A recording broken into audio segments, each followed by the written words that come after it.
Okay. Oh, okay.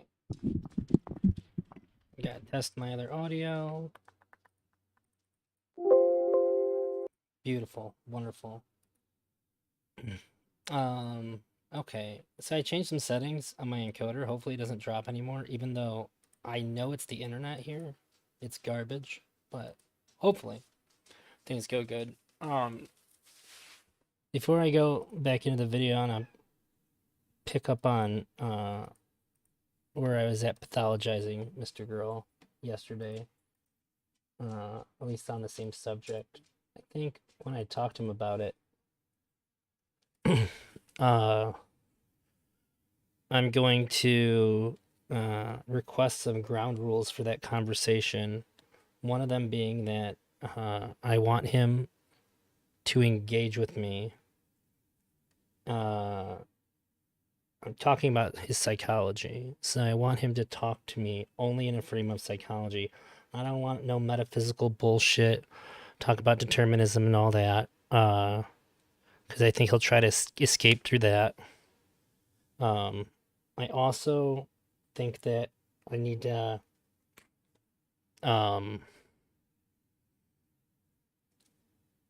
frame the conversation in a way that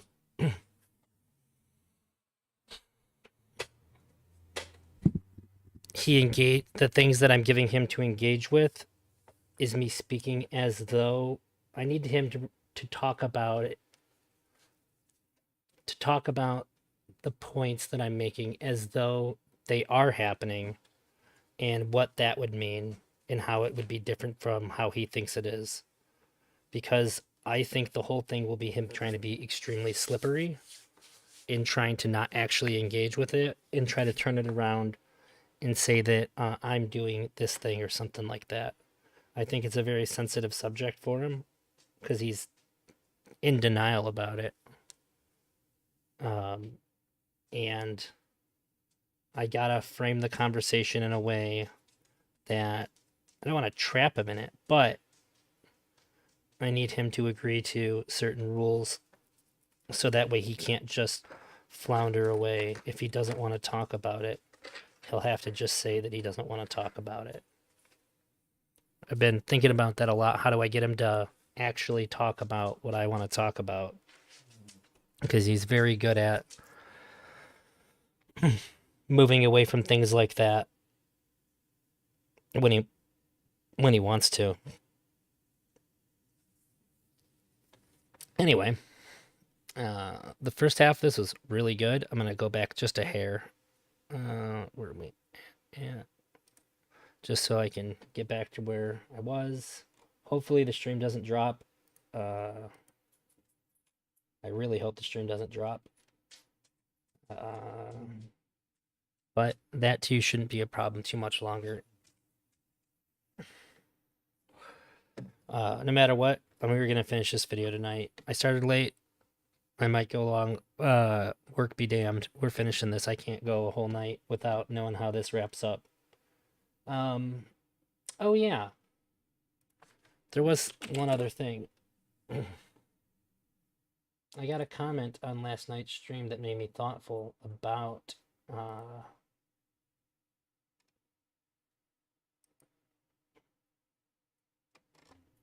this interview. Let's see here. Notifications. I think it's in there still. It was Bad Horse. Said, I appreciate your commentary for this interview. I thought it was one of Max's best interviews. Max does have a lot of disaster interviews, and he has some phenomenal interviews, and I think this is one of those. Jacob doesn't get freaked out by Max, and he's able to engage with all of Max's challenges better than most other guests. And I agree. This guy, unlike a lot of guests that he has on, actually has conviction in what he's talking about. A lot of people have weak, unchallenged positions because they sit in a position of authority. So most people don't feel comfortable challenging them. And when they get challenged, they take it as it's like a threat to their ego, maybe even a threat to their job. if they don't, at least they might think that it is, or a threat to their image of being able to do their job.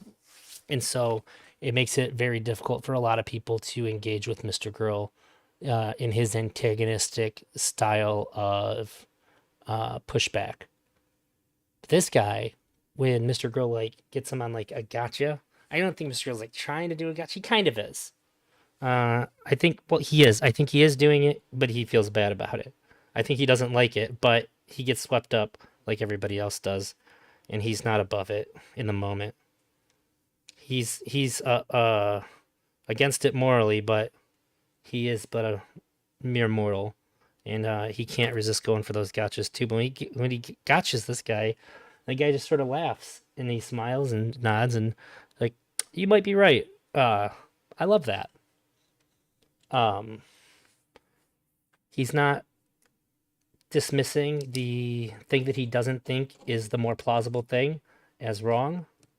He's willing to concede that he could be wrong, but is also willing to stand by what he believes. It's a very refreshing quality to see in a Mr. Girl style interview.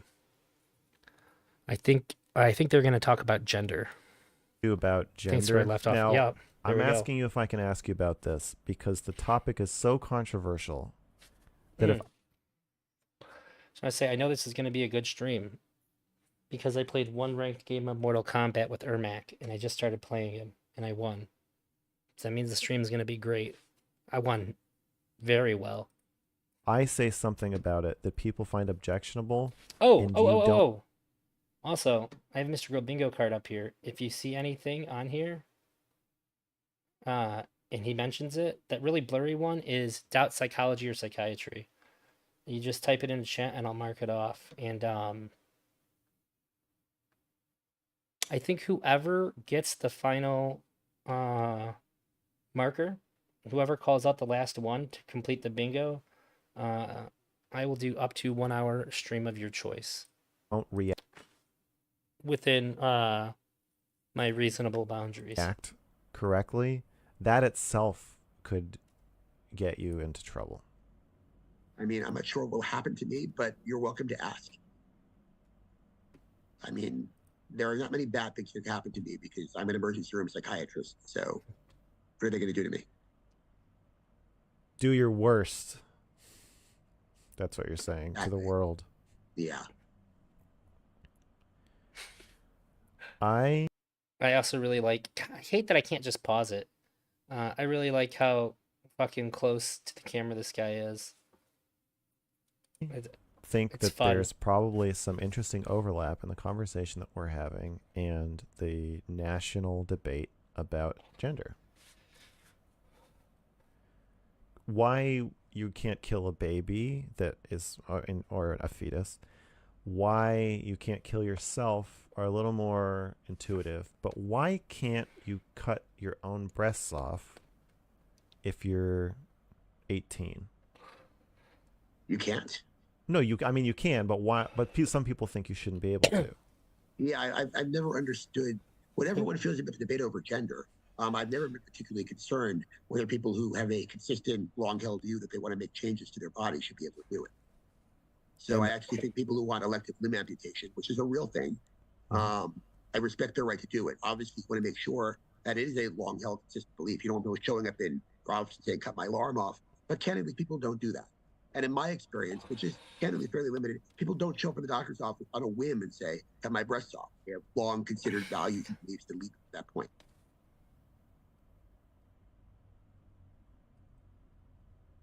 Okay, here's a hypothetical. I asked somebody in an argument about this once. What if Very somebody strong argument. says, I want you to turn me into a worm?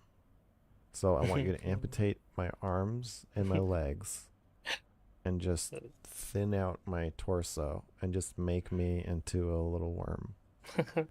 And So are now, we unless, operating in a vacuum where there won't be societal implications for this? Or I don't know, but they're very wealthy and they so the have taxpayers are staff. not going to pay for this?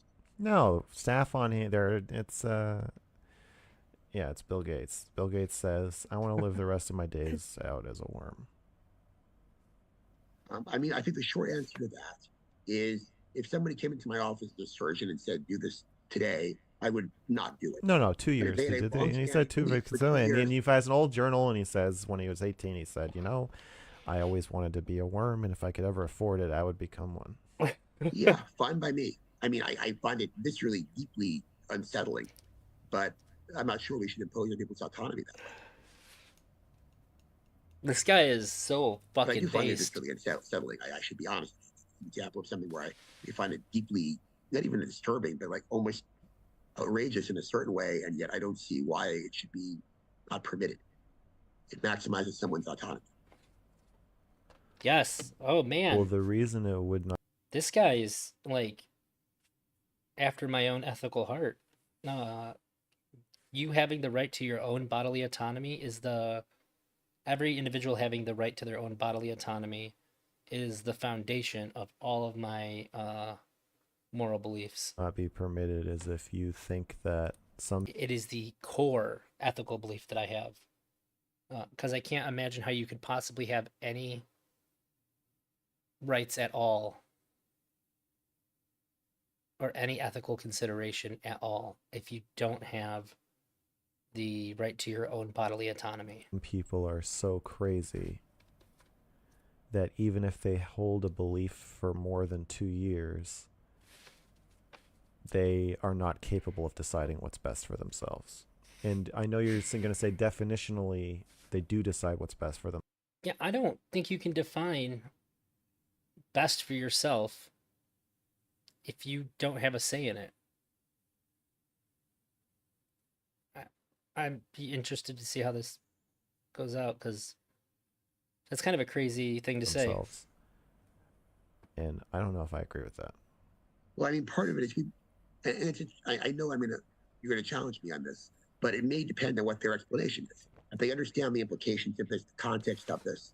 He doesn't have the jug. The big water jug will not be making an appearance in the bingo card this stream.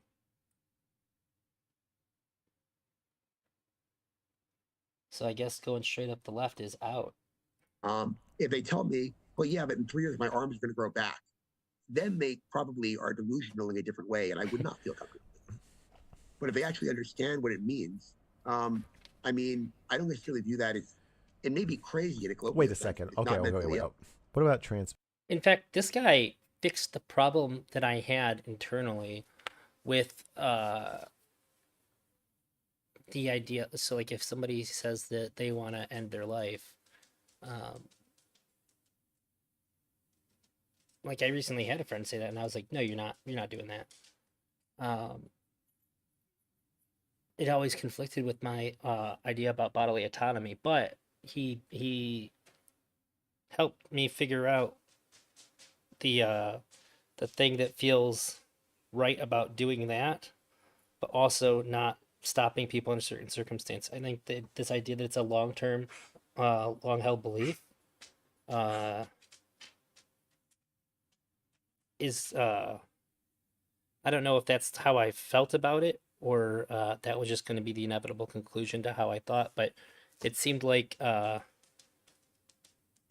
it feels like that's how I felt about it, but I just never really realized that this was the thing that was causing my different feelings about these bodily harm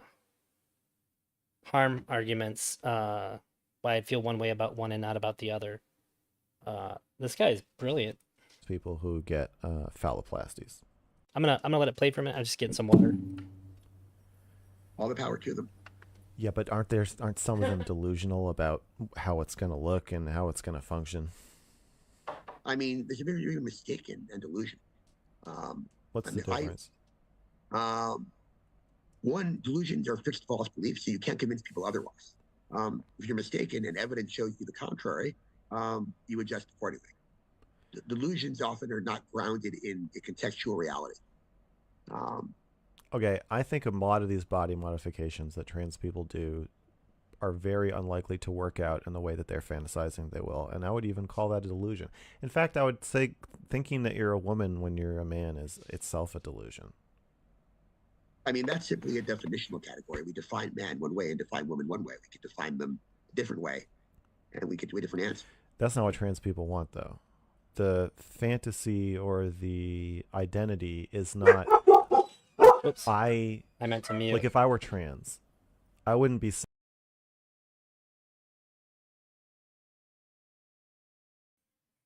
well, because that will be very validating for me. That's not what they want. They want you to keep the definition of woman where it is and say, leave it there, because I'm already that, and I'll come to you. And with the help of these medications and surgeries, I will then fit into your existing definition of woman. And then if there's That's true. evidence that I don't actually meet your definition of woman, then after having tried to meet it and failing, then I will say, okay, you know what? Now you should include me in the definition. And the only reason you're not is not because I don't meet it in your mind or meet it objectively. It's because you're being hateful and you're it feels like trans people are saying you have to use the definition I want to recognize that this is what I really am. Yeah, I don't agree with the premise. Okay. In a couple of ways. I think different trans people, just like different cis people, have different reasons for doing things and different visions. What Mr. Girl said is true for a subsection of the trans community. I see a lot on Twitter. I think I don't think there's that is the consensus of immediate construction of what quote unquote trans people want. But I actually think let's pick a hypothetical trans person then. So there may be one trans person out there who believes that, but I'm not sure it's generalized for a key point. And I think most trans people, like most cisgender people, want to be left alone to live their life. I don't think that you can come up with a hypothetical trans person that doesn't include some component.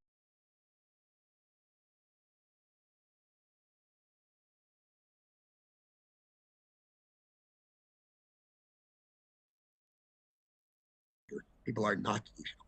Maybe people who have delusions about gender identity, but they are not don't fall into our conception of transgender. These are presumably people who are transgender, people who have a sense that they belong in I hate the language of being born in the wrong body, but they have a sense that their gender. What sounds delusional? It doesn't sound delusional to me. It just sounds trivializing in a way.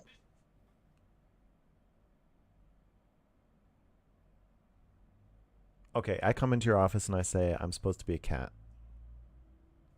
I was born in the wrong body.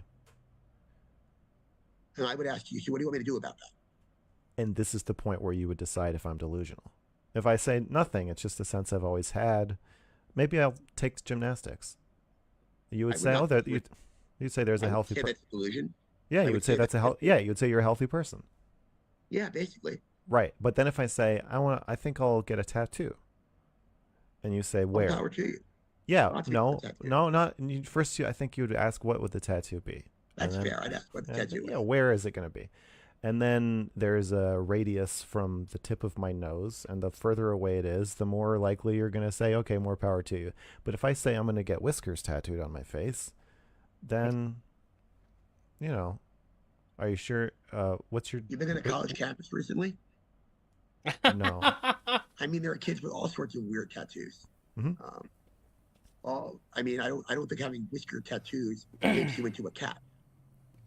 Me neither, but if the person says they're getting whisker tattoos because they think they should be a cat, then at some point I think your radar for is this person delusional is going to start to jump a little bit. I'm not sure it would. But the more important question is, why is that? Why does it matter operations?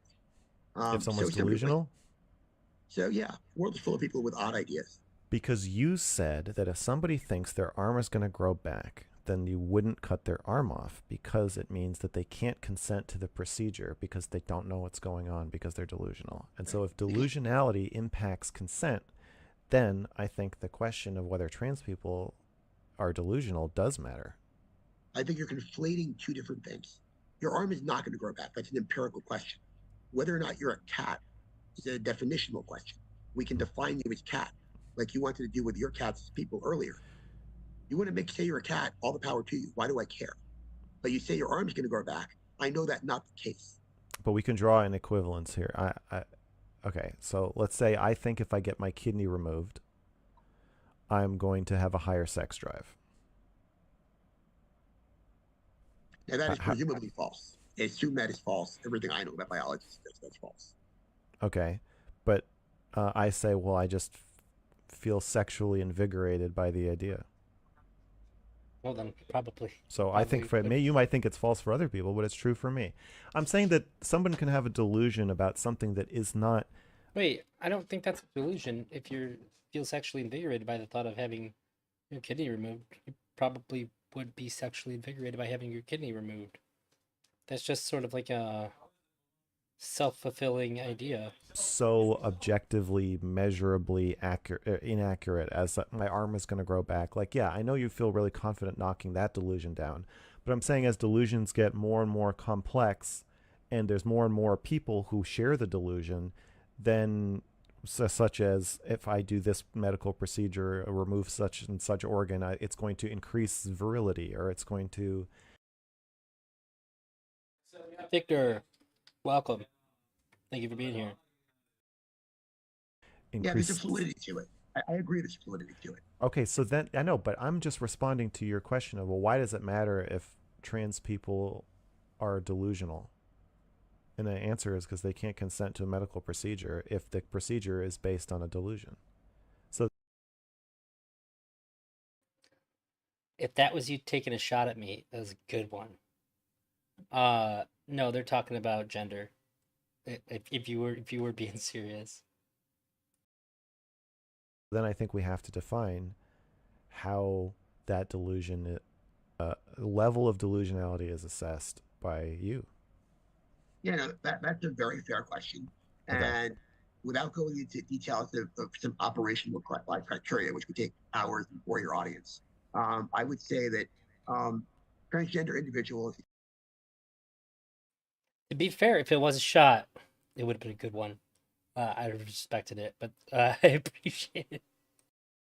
Expressing the beliefs that the media seems to think the majority of them have doubtful about this, are certainly well over the side of the line. We would let them engage in autonomous behavior. In the same way, if you think that your surgery has a better chance of being successful than it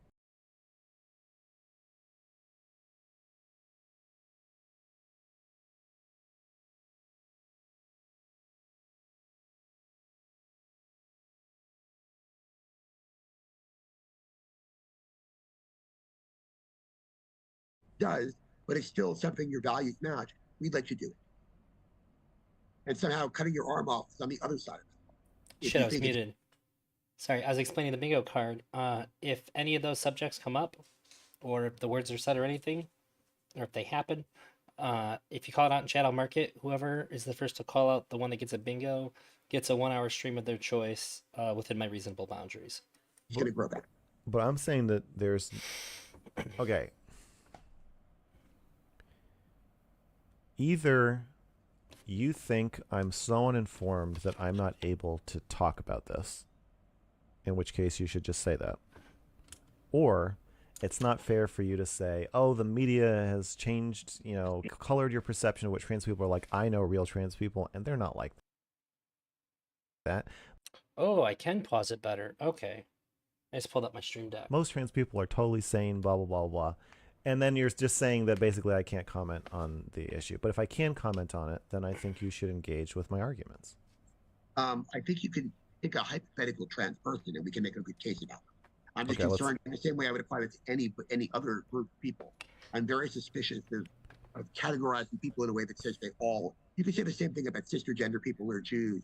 And there's sort of like some collective ethos to why they do certain things. Well, the thing that groups trans people is their belief. So I think it's more like a religion than a race or something. I think he's getting Mr. Girl pretty good here. It's not like black people choose to be black or it's like them thinking something that makes them black. It's just, it's kind of how they look. With a trans person, I disagree with strongly. It's a social construction. It's implying black is a social phenomenon. Race means very different things in very different cultures, and whether you're black or white will depend on God not damn. just your complexion. I think Mr. Girl thought he really had it with the race thing. This guy's firing on all cylinders. He's crushing it. But your lineage and biology, um, it's also completely constructed. You might argue that there are people like Rachel Dolezal. I'm I not forget saying her it's name. not. I'm not saying it's not constructed. I'm saying that it is not downstream from a belief. There is a barrier to entry that is physical, Okay, whereas for some people. There are Okay. many Black individuals who pass. Okay, so let's make up a hypothetical trans person, and then you try to make them not delusional, and I will explain why I think they are. That sounds good to me. Okay. Do you want me to invent? This guy has not backed down from a single thing. He might be the most participatory interviewee of all time. Them or you? I will give you all the authority. Okay. It's your show. So I'm going to try to make the trans person that I think you think is the sanest. They have a healthy relationship. They are successful in their career. They are 35 years old when they decide to transition, but they've always wanted to. And they believe they were born in the wrong body, but they've made do with the body they have, but they have consistent body dysmorphia or gender dysphoria when they look in the mirror, and some sexual issues. I think that any argument he could make falls apart once he says that they have body dysmorphia, gender dysphoria. This is the minority of trans people, and this is unlike the newest wave of trans people that have a lot more ambiguity to it. This is a much better understood phenomenon, and I think that you're not delusional. You have a clinical diagnosis that's been around for a really long time. Cross-dressing, role-playing to the point where they need it to get off, and now they're ready to, with the support of friends and family, make the transition. I'm trying to come up with the person who I think is like your ideal. Yes, I approve of this person transitioning. What do you think of that person? Yeah, I mean, my category of transition is much broader, but yeah, I have no problem with that at all. Wait, your category of what's broader? I would let somebody who does not meet that very narrow. Yeah. No, Okay, I was saying that that's like an iconic version. Yeah, of course. This That's person's an easy gonna one. Yeah. easily clear your bar, is what I'm It's trying going to to easily say. clear my bar. Yeah, exactly. Okay. And I think you should deny them. What is assuming the default in our society is autonomy, which it usually is? Why are we overriding their autonomy? This is surgical autonomy. Is the default that you can go to a surgeon and they'll just cut off whatever you want? This person wants to cut off their penis and testicles, let's say, So in general, and get breast implants. yeah. So if you can find a surgeon willing to do something in the U.S. with certain very clear exceptions, the default is autonomy. Let people make their own decisions. If I think that if somebody's willing to remove their penis, you have to believe them. There's no better way to convince me that you truly feel that way than cutting off your dick. I have no argument imaginable that would allow me to doubt you at that point. Like if somebody told me that if somebody said you have to run and get to the shelter, aliens are invading right now, I would dismiss them. But if they cut their dick off, like, I'm so serious, I will convince you, look, and they cut their dick off, I'm going to the shelter. Period. Look it up, look what up.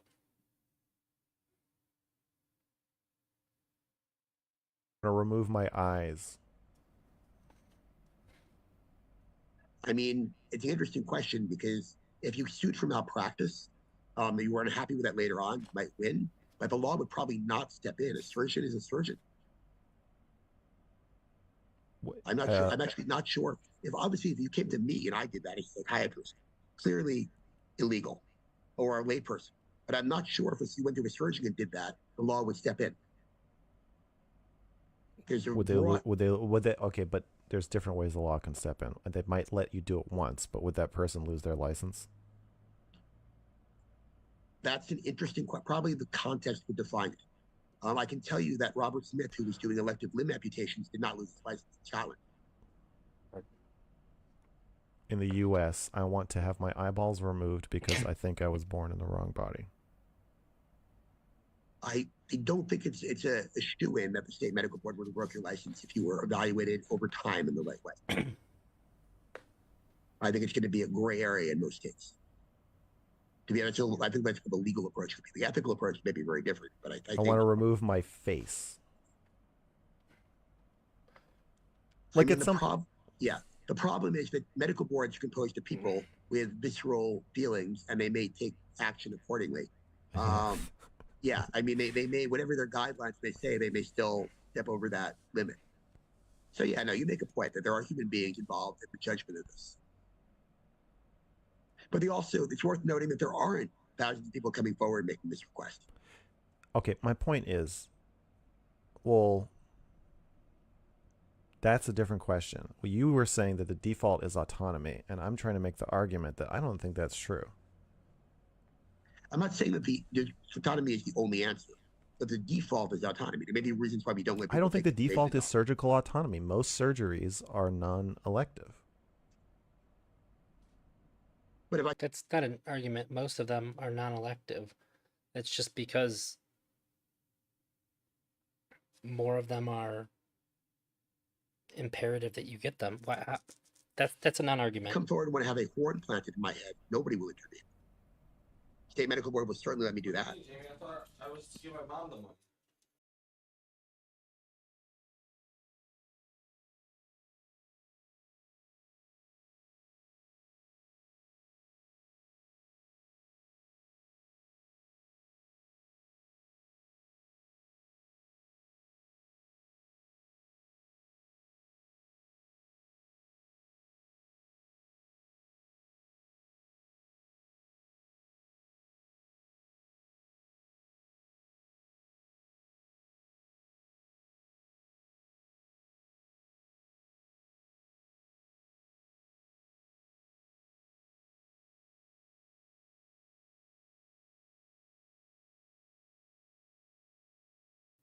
Sorry about that. Yeah, adding things is less controversial than removing things. Most people, if you say, okay, we're going to either cut off your pinky or your penis, 99% of men are going to say pinky. I will take your word on that one. I was a study the IRB would probably not approve, but the arguments viscerally, I think you're probably right. Okay, we can just pretend that that's true. Chat, what's it going to be? Penis or pinky? We'll pretend that's the truth. Yeah. Okay. So wait a minute. Do I really not have trans issues on the bingo card? Let me see.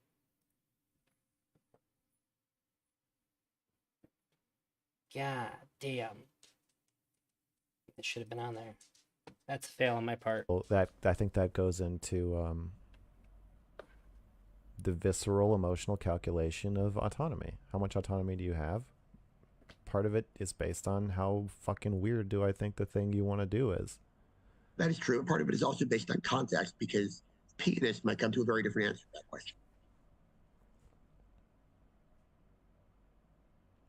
I don't think so. What's Fair the point enough. of playing the piano if you can't have sex? I mean, There isn't one. yeah. I mean, I imagine if you're Vladimir Horowitz, if you're a 90-year-old pianist, you might feel differently. I guess he's deceased now, but I'm not sure.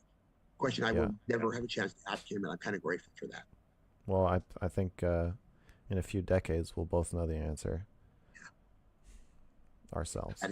I was going to say you overestimate my piano playing ability, but there's plenty of time to learn. Okay. But you were asking me a question. You were asking me a serious question. Just remind me what it was. I was saying that I would deny. What a good guy. This ideal trans patient's surgery. Yeah. I would deny them all, including this ideal person, because I just don't think autonomy is the default when it comes to someone else cutting off your body parts. I think we need a good reason to do that, and I don't think 2 years or 10 years. Matt, I agree. I agree that it's worse if they've only. I realized I was trans 30 minutes ago. Quickly, get me in the surgery Yeah, room. that I don't think anybody out there would accept that, at least in mainstream ethics. Sure. That's a very hard pressed. I mean, there are arguments for that approach that you're a different person every 30 seconds, but I think it's a bad argument. I agree. But the premise of that some people are born in the right body and some people are born in the wrong body is delusional. I mean, from my perspective, I think the default, barring some compelling argument, is to let you do things, and I can't come up with a good argument against it. Keep in mind, delusions themselves don't necessarily prevent you from making decisions. Certain kinds of delusions. The argument against it is that it's not going to work. Whatever you think it's going to do, transitioning isn't going to work. In the very contentious argument over pronouns is happening because it doesn't work. If transitioning worked, you wouldn't need to tell people your pronouns. They would know them by looking. There are lots of people who are transgender, who've taken hormones and get surgery, who don't tell people their pronouns simply because nobody ever asked them, and they pass quite effectively. But most of the time, that's not the case. I'm not sure that's true. You think most trans people pass? I mean, I think there are a large number, because I work in an emergency room, and we see lots of people who are trans who pass. What percentage of people? I am not an expert enough to know that. Well, then why? Then I don't think you should be arguing it. But I think it's a meaningful number of people. What is that? That doesn't mean anything. The phrase "meaningful number of people" doesn't have meaning itself. But I think it does. I think if. What does it mean? In a literal sense, a meaningful number. Yes, it literally doesn't mean anything. No, that is fair. Okay. I think it's a sizable number of people. What is that? Sizable, come on. meaningful, plurality. These don't mean anything. It just means more than one. I have met dozens of them in the course of my medical career. That's a very concrete. I can't tell you how many dozens. I can't. Versus how many dozens of trans people who don't pass. Yeah, I mean that's an empirical question. One moment. And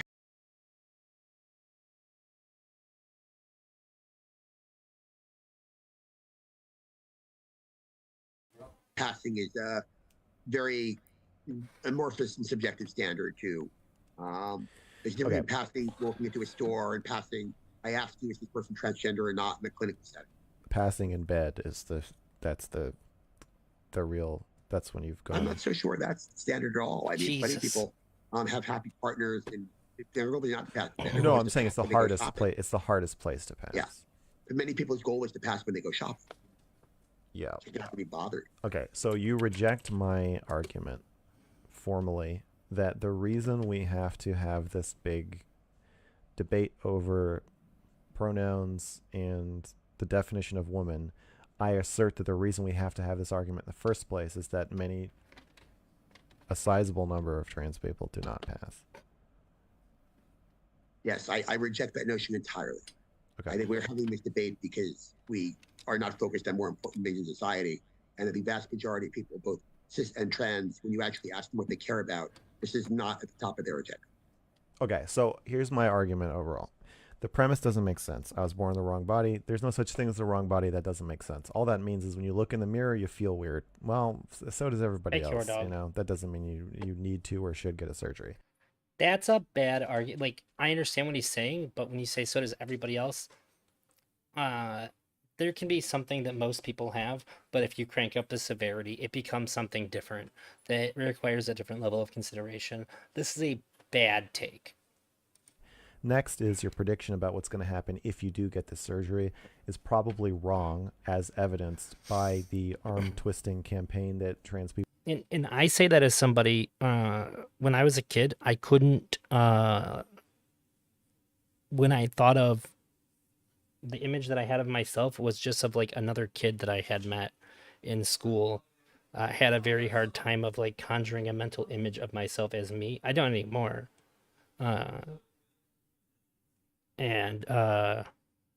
Sure, I wish I had some different features and shit like that, but like I'm not. It's chill. I don't really give that much of a shit about it. Like I'm content and I accept it. So I think that's probably how a lot of people feel. And I don't think that saying that you'd prefer otherwise is essentially what he's saying is the same as what trans people deal with, particularly trans people who have body dysmorphia or gender dysphoria. People need to do to get you to talk about them in the way that they want you to talk about them. Basically saying, reflect my own view of myself back at me or else. And this I'm taking as evidence that transition doesn't really work. And then third, given the high suicidality rates among trans people, I view transition as a way to try to just get out of your life and start a new one as a new person. I think that the gender swap is kind of providing cover for the name change, the personality change, the mannerism change, the social life change, the everything. Just, you don't understand me, Dad, and you never have.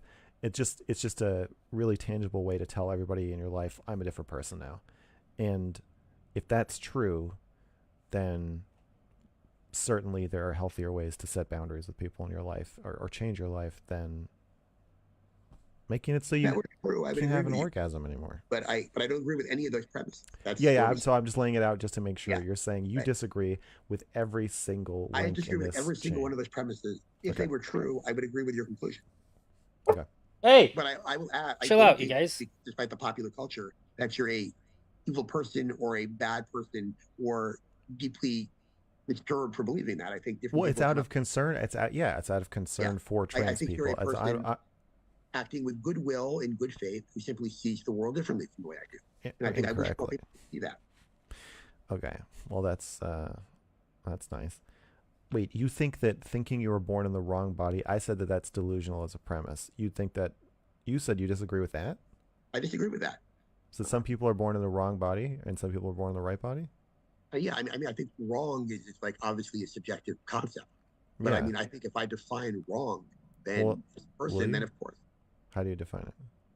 I mean, I think it's entirely subjective. People define wrong in their own terms. If you feel you're in the wrong body, I mean, you defined it in a way. It feels weird to me. I think people who are transgender would describe it in more extreme terms than that. But I think the concept is the same. It just doesn't feel right to me. You talk to people who are transgender, many of them say, I may have female genitalia, but from the earliest age, I knew I was a boy. And I can't explain why. And I always ask people, I say, how did you figure out? I just sort of knew it. I never really thought about it. And even though they're female, but in the premise of your question, you're implying that there is something to figure out. You're telling them they're not delusional when you ask that. How did you figure out you were really a cat, Max? You're not going to ask me that. As a psychiatrist, I probably would, but I take your point quite well. Yes, but you would be asking it with it in a different. Yes, I would, in a very different way. That is very true. You'd be humoring me. I would be exploring. I know. I understand. Humoring is too dismissive. You would be exploring my worldview.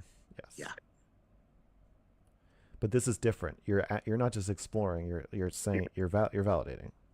Yeah. I mean, there must be something in the world that makes millions of people viscerally believe this. Coming to the conclusion without, in the era before social media. No, people believe all kinds of crazy shit. Most people think that the election was stolen. Most Republicans think the election was stolen. I mean, for somebody to want something so badly that they're willing to undergo surgery suggests to me at a minimum that it will enhance their quality of life or they wouldn't be undergoing it. Or at least it seems like a higher level belief in terms of the investment of time and sacrifice and. Yeah, but look at all the rewards you get for having the belief. It's like a religion. That's why I'm saying it's not just a belief about. It's not like getting breast implants. It's a invitation to an entire school of thought and worldview that comes along with this belief that changes everything. And I imagine it's very easy to sustain when you're. It's like any cult. I mean, I disagree with the premise. I think it's probably much, much harder to be transgender in our society than to be cisgendered. Much, much harder. I'm not saying it's no. I'm not saying it's easier to live that way. I'm saying, okay, you want to kill yourself for 30 minutes and then you don't, and then 2 years later you are like, oh, because you've been bombarded for 2 years with social messaging saying that killing yourself is bad. You should live. People like you, whatever. You have value. There's messages we try to send everybody in society all the time. But if you believe I'm really a woman, and then you're bombarded for 2 years with messages that, yes, you are really a woman. Yes, everyone believes you're really a woman. You are celebrate. I could go on Twitter right now, and if I said I am transgender, even after all the transphobic things that I've said, if I announced that I was transgender, it would probably be my most popular tweet I've ever tweeted. I would be flooded with acceptance and love and warmth that I've always wanted and I never get for any of my content. No one appreciates me. I would have it all. And it would last much longer than 2 years. Open arms. They would have open arms. And yet people clearly were transgender long before social media phenomenon, in an era when they risked their lives, they were deeply ostracized. And people are transgender in countries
where they're deeply ostracized or even face execution, to be candid.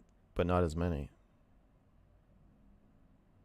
Maybe because the people who are transgender in those countries don't want to get executed, don't want to. Maybe. I mean, if I were transgender in Uganda, I would probably not tell people.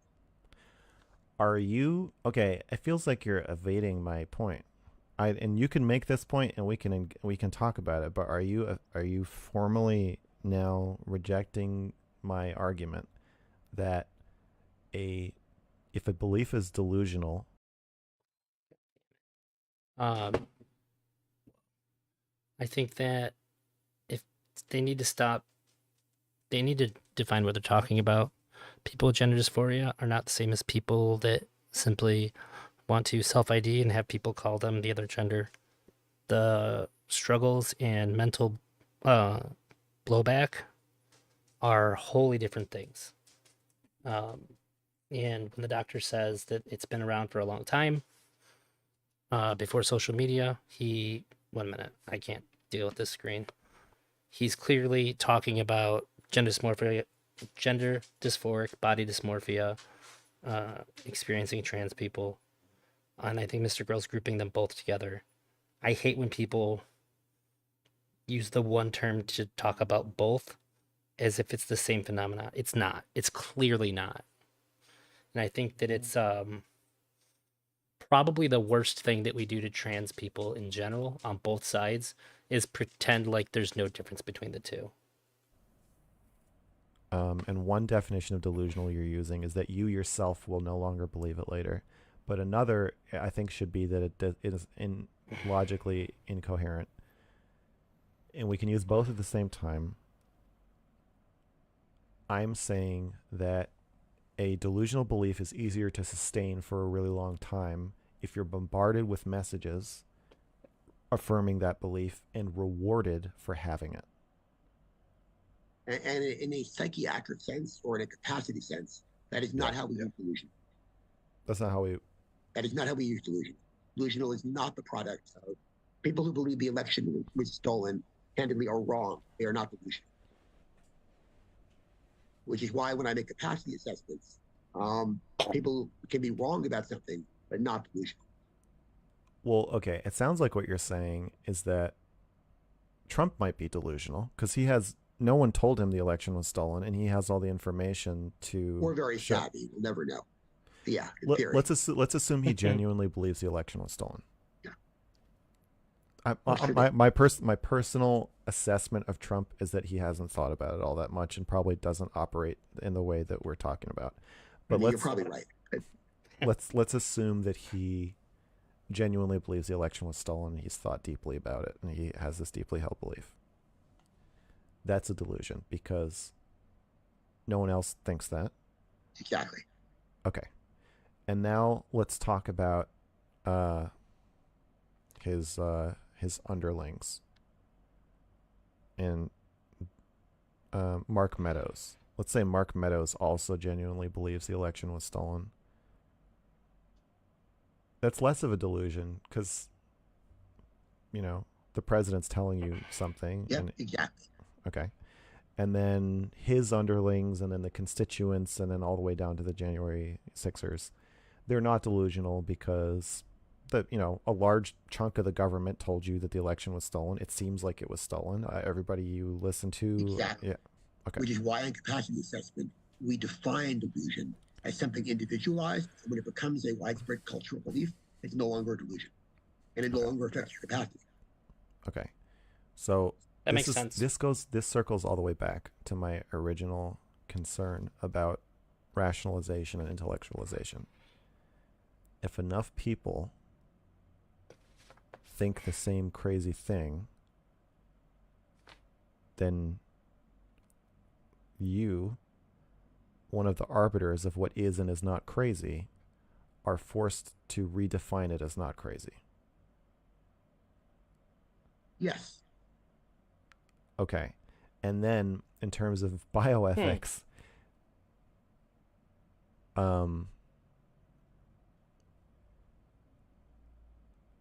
if the premise I was born in the wrong body is delusional if a couple people think it, but then if a lot of people think it, it's merely wrong and it's unfalsifiable. And being wrong about something that's unfalsifiable is not a justification for having your surgery request denied, then you've created a loophole where if enough people have the same unfalsifiable delusion, it gets reclassified as not a delusion, and then they can all have the surgery. More or less, yes. I mean, I prefer the term belief and delusion, but yes. That's I love this guy. He's great.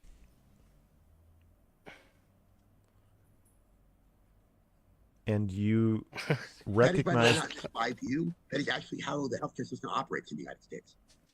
We don't make... Yeah. I think Mr. Girl wasn't prepared for the guy to just smile and agree. Yes.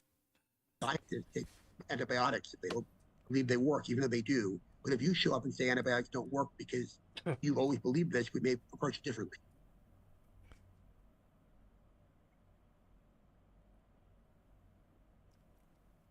It kind of has to be that way. I believe that... Do you think there's any social contagion element to transness? Or you're saying, yeah, now people don't kill them, so now they're all coming out. There are always this many trans people. I mean, the answer to that is honestly, I don't know.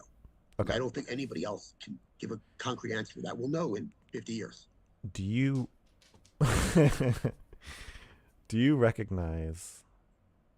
Do you admit... Will you concede, sir, that there is any element of the trans ideology, the way it propagates, that is self-replicating? So, like, if you compare... I mean as a behavior... Self-replicating. We'll compare Judaism to Islam. I mean, Islam... both are self-replicating. Judaism is not self-replicating to the extent of Islam or like Christianity during the Crusades. You mean proselytizing or like the goal being spread when you say self? whatever the vector, or not the vector, but the mechanism of spread is, like Christianity during the Crusades is like a zombie virus. It like makes you go out and bite people, and then they turn into zombies, and they go out and bite people. And if you don't bite people, there's a huge punishment, right? That's fair. Okay. And I'm saying that I'm asking you, when you're talking about like a trans person and some society that's going to kill them if they find out they're trans, they do it anyway. That's different from what's happening now, I think, in that there is a self-replicating, reinforcing, and partly through fear, where you have Biden saying like, no, trans women are women, and he clearly doesn't think that. Whatever you think about the issue, he obviously is just saying that because he thinks he has to. I mean, I have no idea what Joe Biden thinks about anything, to be honest. Or if he even does. But if he did think about it, I would. He can't believe that. I think he very well could. Okay. So the answer I'm getting back from you is no, you don't think there is a self-replicating I am highly proselyte. doubtful. I better way to put it is, can I prove that's not true? Absolutely not. I'm doubtful that is the case. Okay. I ask myself, is there anything anybody out there could convince me to make me identify as transgender, other than like overt duress? Or a better way to put it is there anything that could make me personally feel transgender? And I think the answer is no. Obviously, if you threatened to kill me, I might say I was, but I don't think I would feel I was. That's good. So I doubt that many other people who see the world. What if they're? But what if? Is there anything somebody could say to you that would make you feel transgender? I guess you never know for sure, but No, but you and I don't. I presume don't feel particularly attached to being men either. only because I never really think about it. I know, but there are men who do. That is true. And so I assume you see patients who are basically the trans version of cis people, who are like who want to get breast implants, or who want to get hair transplants, or who want to say, give me testosterone. I need testosterone because I'm because I definitely see them. But that's gender dysphoria. So I think those are the people who think they're like inside their body as like a spirit piloting their body. Like those are the people who I think could be convinced that they're trans. And I'm not convinced of that. I mean, we never know. It should be a great study that nobody would ever let you do. Yeah. But I do think I give you credit, a lot of credit, for trying to have like a reasoned discourse on a subject that the public is so polarized on that people often can't engage in meaningful conversations about. It's good. But you think everything I think about it is wrong. But I think you've thought about it a lot, and I think you're acting out of sincerity and goodwill. I just agree with you. You but don't that's agree? A major step forward. How sure are you that I'm wrong? Like you don't agree with me? Like you're like, this is what? Like I'm like, nice try, or are you like, maybe, I don't know, but probably not. I mean, I would put it in the category of things that I do not believe to be true, but I'm always open to the possibility that someone will advance evidence at some point in the future that makes me wrong. I am not as sure of that as I am sure that the Earth revolves around the sun, but I am pretty sure of that in a sense, like I lead my life in a way believing that. You're asking a bioethicist or a philosopher about certainty, which is always a dangerous thing to do. Yeah.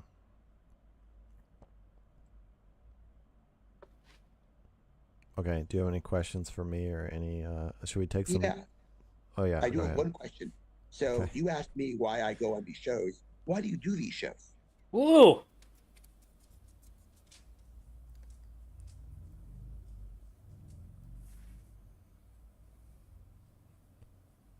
I'm concerned about political polarization in America and the dehumanization of anyone who disagrees with you, as you are also concerned. And part of my kind of multimedia project is to talk to people with different beliefs And this often involves talking to experts in different fields and challenging them. And I think the goal is to humanize them, but a lot of experts find that, or my attempts to do so, embarrassing or like an attack, because they don't want to be humanized, because they like the first thing you said, the disclosure about not wanting to offend people. Many experts feel that this undercuts their expertise, and therefore, but my audience, and I think many audiences, feel the exact opposite, where if we don't know who you are and you're just hiding behind some degree, social media and hot mics and just all that increased access we have to people as people, I think starts to necessitate that we get to know who these people really are. I like that. I think it's for my bias. You probably don't eat my. There we go. Well, I do think that the things that I laid out about how Mr. Girl really feels about people leaving his podcast. I do also think that he has shown a general weakness in a field of experts to be able to expertly defend their positions. And I would not have thought that to be the case. I genuinely thought that if somebody who just thought they were right and pressed on an expert, like if you're an expert, you should be able to just swat it down. It should be easy. It would be kind of ridiculous to even approach being upset by being challenged, because you're the fucking expert. Why don't you just have the answers? What makes you an expert if some guy can invite you on his podcast and push back against what you're saying is correct, and all you have to say is like, I'm just right? How does that make you an expert? What value is there in being an expert if you can't have a conversation with Mr. Girl about your field and navigate it? That's crazy to me. My approval, but I think it's a really good project. Well, I appreciate your approval. And I will add to your audience aware, I could be wrong about everything I said. I'm firmly aware of that. I just, knowing that I could be wrong about everything I said, I live in the world believing it to be true, but I could be wrong. And I hope all the experts you have at some visceral level know that to be the case. No. That's concerning. No. Yeah. It is concerning. But no, I'm glad to take some questions from the audience. The great thing is we're on Zoom, so if they throw things, they will bounce back. Yeah. Usually they throw things at me, not the guest. All right. You guys got any questions? I wish I had been there for this live. Let me know. Can't tell how active they are here. There's also a delay, so it takes them a little bit. Who is the guest? What does he do? I think this person came in late, but do you want to answer that? Sure. So I'm Jacob Appel. I'm a bioethicist and psychiatrist in New York City. Been calling him Jacob Apple. And I write a lot about issues at the nexus of law, medicine, and ethics. And I'm also a practicing psychiatrist in an emergency setting. So I wouldn't say I'm an expert, but I do have empirical experience working with a lot of the people we've talked about over the last couple of hours. I'm such a fan of this guy. What a cool dude. I've silenced you all. That makes me nervous. No, I just think that there's not that many people watching. Well, I don't know. They were chatting a lot before, so I don't know.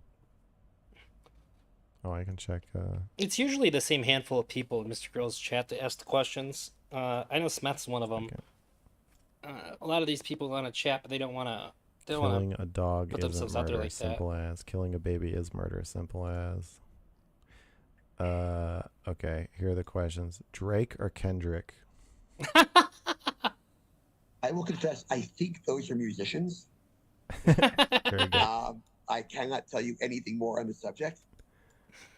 Okay. Next They are question. musicians, right? Yeah. Okay, They're okay. they're Yeah, I know they're in a something. they're in a bitter rap feud. What would it take to change his mind?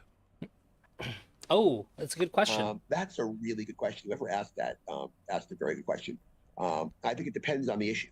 So on some issues, simply good empirical evidence, or candidly, since you like emotion, a good promotional argument might change my mind. And there are other issues where it would take an extraordinary amount of resocialization to change my mind. I mean, I think, to be honest, we have a very hard time convincing me at any point that the sun revolves around the earth, no matter how much empirical evidence you brought forward. It would take a whole lifetime of change. If you brought forward a lot of evidence about sentience in newborns, I might change my views pretty quickly. I think they're asking about the gender thing. Um, You said 50 years evidence might come yeah, out. Well, so what would that? So I think the key question for me will be, when we look back at this, do we look back at it and say the vast majority of people who underwent what used Guy to be killer called dog. gender reassignment surgery, I guess gender affirmation surgery, are very happy with the outcomes, or are many of them unhappy? And then also some kind of pretty dog. evaluation of how we weigh the unhappiness of some against the happiness of others. I'm not sure it's like a 1-to-1 majority vote kind of thing. Right. But yeah, so I think we need to have long-term data, and honestly, long-term data in a society that is more embracing both of transgender individuals and variation accordingly. Because you don't want people to do this under duress, but you also don't want people to. Sorry, give me one moment. I have to reassure my dog. Get just a couple minutes, and I will. Okay. I'm not gonna say the words, but you know. Okay. Oh, yeah, please. Okay. There you go. I don't want to miss this, but I wanted to reassure my dog. Do it under fear of not, as you said, belonging to a community at all. Just don't bully me. So not even a sense of just how we treat transgender people, but how we treat people in general and acceptance. And probably some comparative data between cultures that have very different social structures. Yeah, I'm doing great. This new job is I've had other jobs where I was really confidently like, this is the best job I've ever had. I can't imagine a job better than this, really. At least not with my skill set. Or, well, not even skill set. I don't have to use nearly any of my skill set with my qualifications. So that's been really, really nice. And the pay is really good. Might help a lot. Yeah. So, doing great. And also, this is one of the best interviews Mr. Girl's ever done. I'm loving this. You said It's 50 years. interesting to find out, by the way, what the comparative rates of gender reaffirmation surgery are in different countries once the phenomenon becomes socially accepted.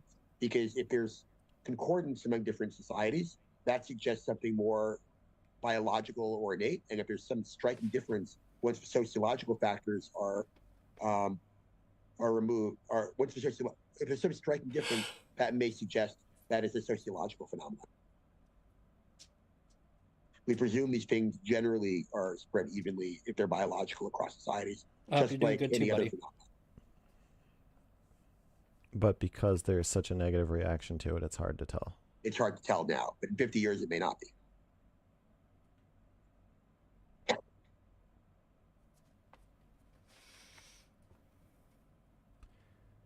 When you say 50 years, it sounds like you're saying that it would take a long time for you to change your mind. Or you don't think the data to change your mind will be available for 50 years? Yes. And that is an arbitrary number, but I think it's going to be a long time before we have empirical evidence to answer those questions. Obviously, if there were some way of getting the data more quickly, and maybe society will evolve in different ways, I'm sure there might be a quicker answer. Maybe, and it's not my field of expertise, maybe AI will be able to create avatars that can process millions of futures really quickly and come up with answers too. I just don't know. Not confident of that, but it's always possible. This is one question that people ask me a lot. Do you think AI should or will have rights as sentient, as a sentient being?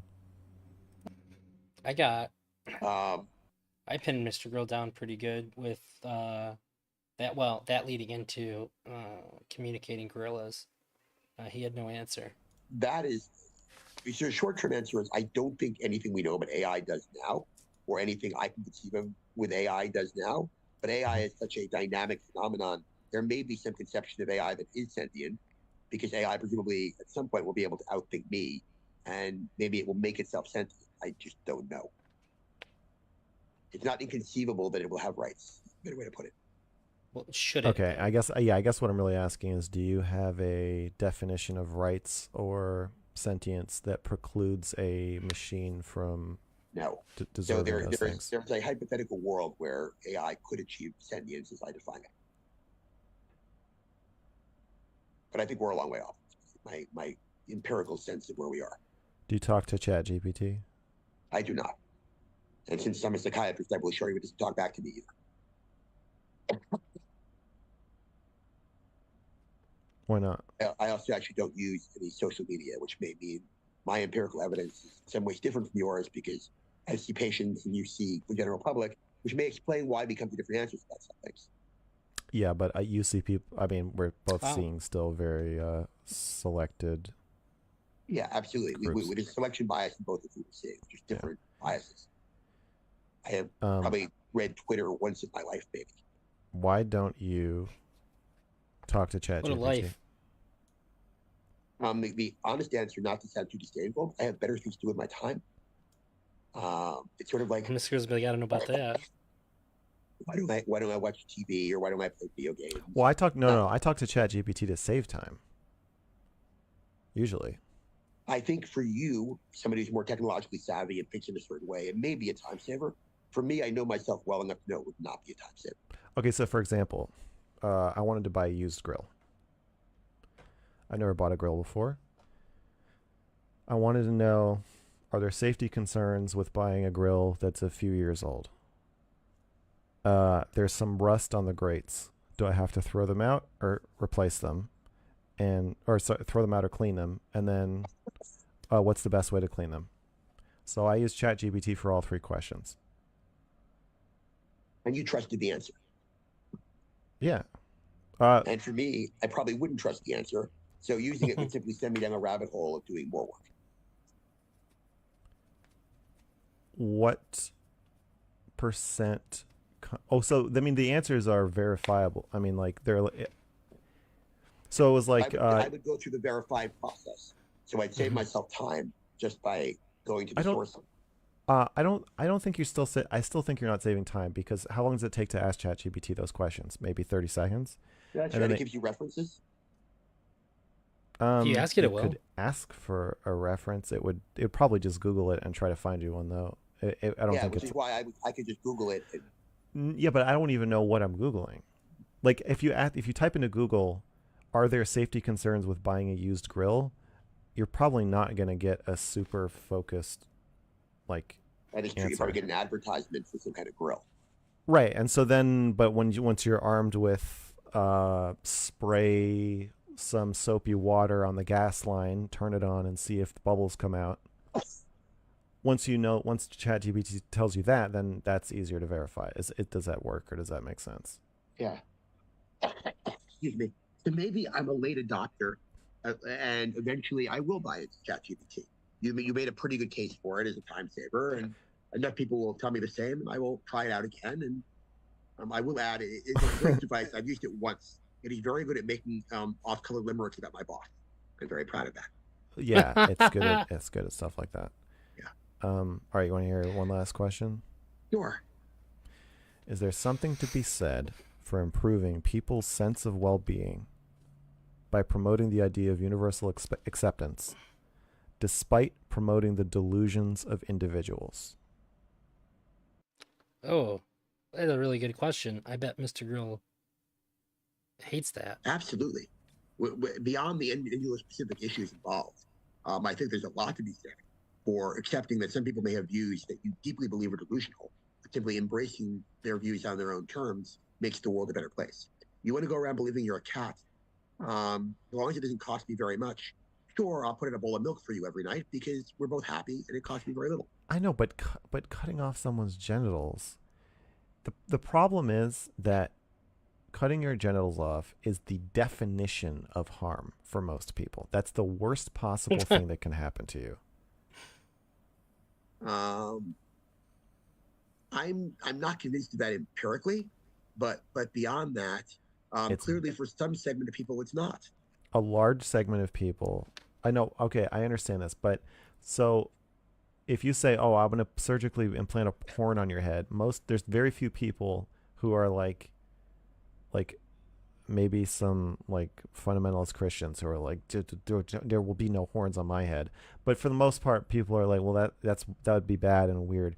But it's rare that you get a thing where people are like, no, this is the definition of healthy, good care. And then the exact same thing, you have everybody else saying, that's my worst nightmare. Except my grandmother would turn over in her grave if I got a tattoo as a nice Jewish boy. And there are people marching around as intactivists saying that circumcision is genital mutilation. It's all relative in that sense. I think circumcision is genital mutilation. However, Definitionally so, it obviously is. I concede that a circumcised penis still functions and it still exists for the most part. The tattoo thing, most people don't feel that strongly about tattoos. Most people are like... They used to. What'd you say? Most Orthodox Jews, in my experience, do, though. I know, but Orthodox Jews are a group of people with intense, weird beliefs that most people don't share by definition. That's like that's what makes you Orthodox anything, is that you... Fair enough. You think weird stuff, but or unusual stuff. But you don't have to be part of any group to know, oh, I'm going to cut this guy's penis off while he's sleeping. He's probably going to have a really bad reaction to that. And then you have people asking you, paying you to do that. Right. And there are some people clearly who don't believe that, in the same way some people much of Europe finds the idea of male circumcision deeply disturbing. And you may, and many Americans take it as a grain of salt, not a big deal. I understand, but I'm asking you if you will acknowledge the uniqueness of a situation where people are asking you to do something to them that most people wouldn't allow you to do for $10 billion. I don't view it as unique. I view it as culturally defined, and lots of other things in the world operate. You're defining them in ways that make this seem unique. But I think the people who are having this experience doesn't seem unique. I could be wrong about that, but I'm saying it's a unique situation where you have a group of people asking to have something done to them that medically. The humility on this guy is also... This guy is such a great interviewee. Mr. Girl should be considered himself lucky to have found such a phenomenal participant, honestly. That most people would do anything to avoid. That's rare. Right? I mean, like, there are not other procedures that are like this. in the United States, yes. I mean, I imagine there might be in other parts of the world. I just don't know enough and haven't really thought it through. Well. In the United States, there are... I can't think of any other procedure where 99% of people are like, I would do anything to avoid that. And yet, clearly, for that 1% of people, this is something very important and valued, and that makes their lives better, or they believe it will. Yeah, that's what I'm saying is unusual. It's unusual. Yeah. I mean, yeah, but not troubling. Just unusual. Not troubling. It feels like Mr. Girl's using his own argument against him. He's saying that it's bad because most people say it's bad, but he's worried about most people agreeing on something and changing the moral weight of it, or like the delusional aspect of it, just because enough people agree with it. But then he's using that exact argument to say that gender reassignment surgery is bad. I don't know if that's lost on him or not. To you. I guess I don't have when I talk about killing puppies, even though I don't think it should be illegal, I find it deeply, viscerally upsetting. On contrast, this, I actually don't find that upsetting. Yeah, so for me, it's puppies, babies, and then penises. Are my protective instinct. This one hits the hardest of all. I guess you've proven your point in some way that where you made the argument that emotion does define this in a lot of ways, because Yeah. That you're just saying, well, it just doesn't bother you. it didn't bother me that much. Maybe you've shaped my opinion in some way. It has to.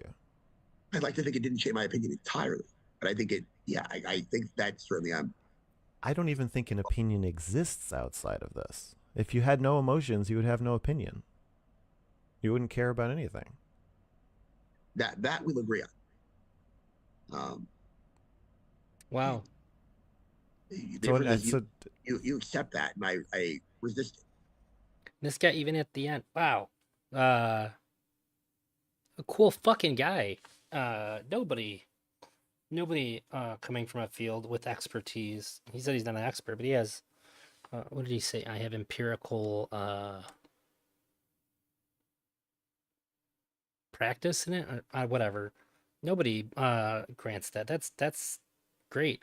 Yeah, to me, an opinion is just an amalgam of emotions and predictions about future emotions, and maybe, weighing other people's emotions. And you're saying if you zoom out enough, then you get something that's rational. Yeah, that is the core of our difference. Yeah. And I will let the audience decide where they fall, if they're still out there. They're out there. Yeah.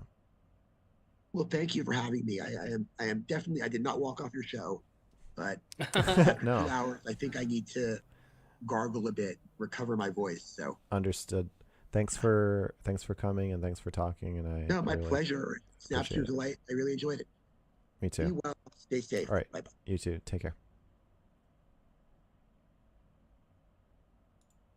That fucking guy is just downright pleasant.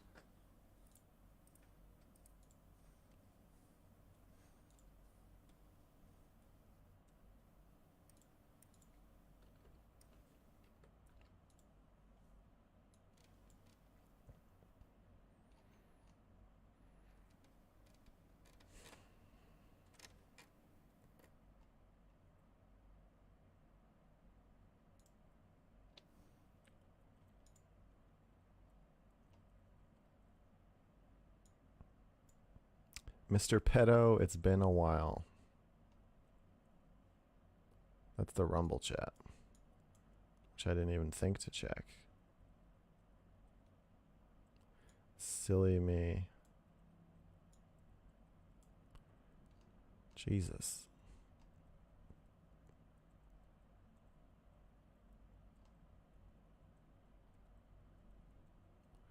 The Rumble chat's a disaster.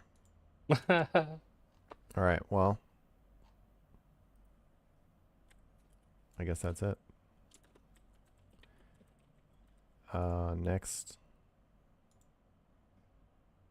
stream is Mr. Girl Hotline. Saturday at 5.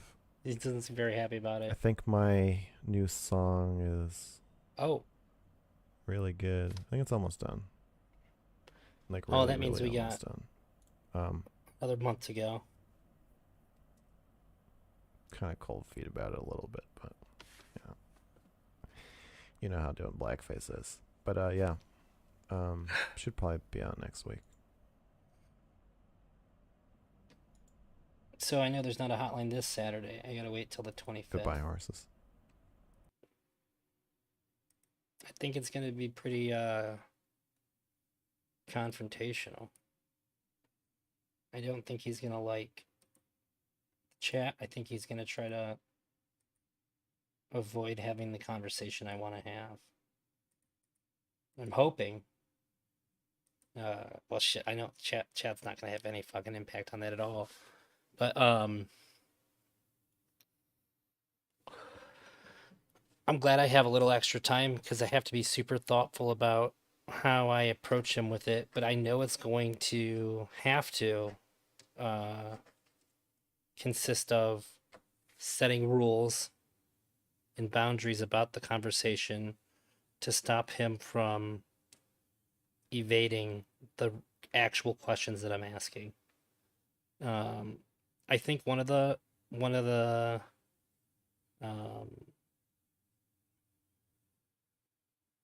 what's the word? one of the liberties I'm going to request is that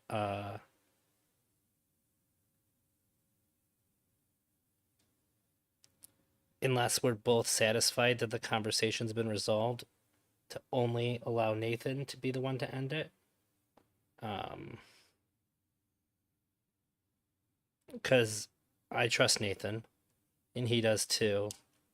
I think that if he gets frustrated enough, he might decide that there's no more point to it, or that we're looping. But if we're looping, it's going to be because he's refusing to meaningfully participate. I think it's going to be a tough. I never went into a conversation with him thinking that it was going to be just tough to have it, to where I thought that he would be evasive. But I think that trying to get somebody to understand that they are protecting themselves in a really harmful way from bad feelings they have about themselves is particularly challenging. And I don't think that it has to just do with the guests that he has. I think that it's the way that he protects himself from people in general.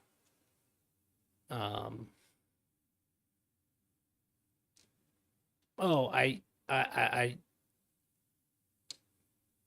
I'd also be completely content with ending the conversation if he said, I'm not comfortable having this conversation, or I don't want to talk about this anymore, too, obviously. But yeah, so on the 25th on Mr. Girl Hotline, I'm going to try to get Mr. Girl to understand and acknowledge that he's created himself in his own mind as this sort of monster that people automatically don't like. That has, and the reason why they react to him the way they do has nothing to do with his, at least the majority doesn't have to do with the choices that he makes, things that he could otherwise control for and change, even in the moment.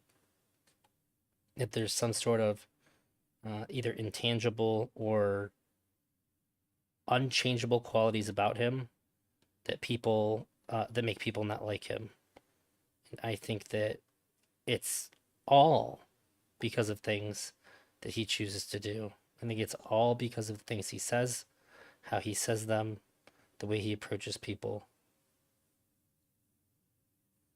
And by creating this idea that people are just uncomfortable by him, just how he is creating a very, very bad narrative about himself to lean against. It certainly protects him in the moment, but it hurts him constantly to think that somehow you're some unlovable beast and there's nothing you can do to change it. But in the moment when people are rejecting you, you can at least go, well, but at least it's not my fault. There's really nothing I could have done about it. But then when you're sitting there alone, you have to go, I'm an unlovable beast and there's nothing I can do about it. But there is something he can do about the way that people treat him. And I don't know if I'll be able to get him to understand that or concede that. But I think trying is the first step to help that. And I respect him enough to try to help that because I genuinely think that's what's going on. Who's his audience at this point? He has a core audience. I think he doesn't want to change it because he thinks being hated makes him a martyr, and his ego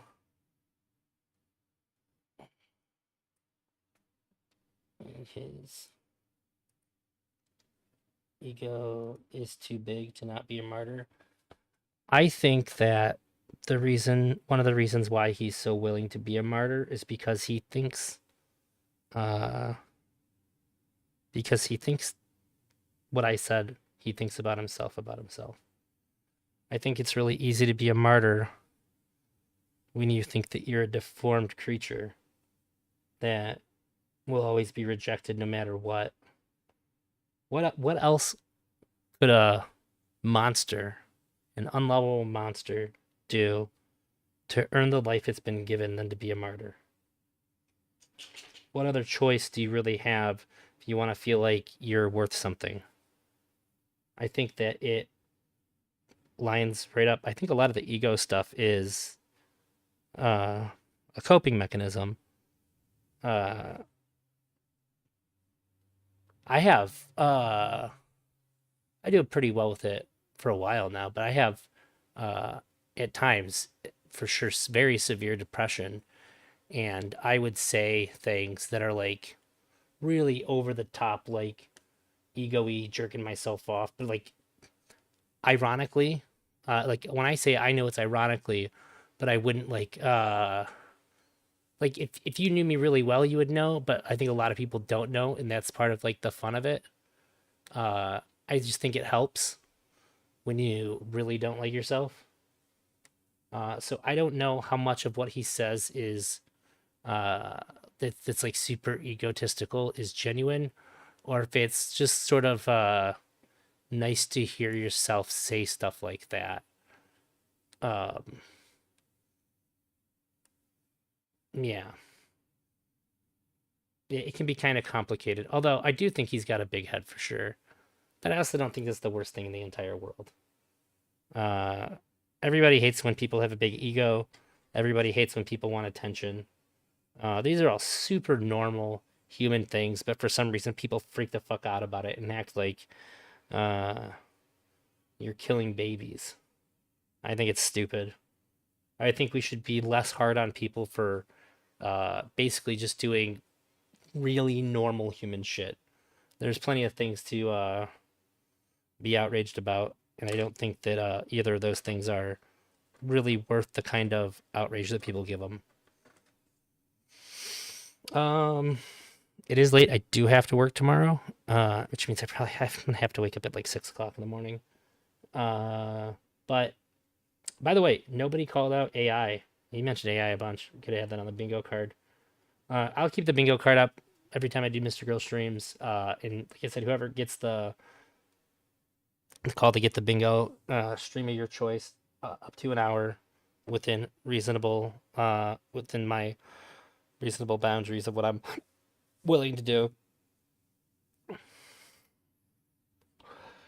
I think it's reasonable, and if you get the bingo and you don't think it's reasonable, I guess too fucking bad. I'm pretty chill. What's tomorrow? I don't know if I can stream tomorrow or not. My kid has a concert. I want to watch the Lav podcast. I also want to watch with Terrence McKenna doc. Hopefully this weekend I'll have like a nice long stream, Friday or Saturday. Friday's a little bit more iffy because my sleep schedule being more regulated. I get more tired at night. I'm pretty tired right now, but I probably won't sleep for a little bit. But Saturday, if not Friday, then Saturday, I'm gonna do a decent stream. Thanks for being here. I 10 out of 10 interview, honestly. It's so funny. Right after it was over with, I went to go like tag Jacob Appel in a tweet just saying just to say like, wow, phenomenal interview, words, and I was like, oh yeah, he said he's maybe read a single tweet in his life, and I can't. Kind of a bummer to not be able to give that guy a pat on the back for just being a man of conviction and thoughtfulness. We need more people like that, especially with how he communicates. Brilliant. All right. Have a good night.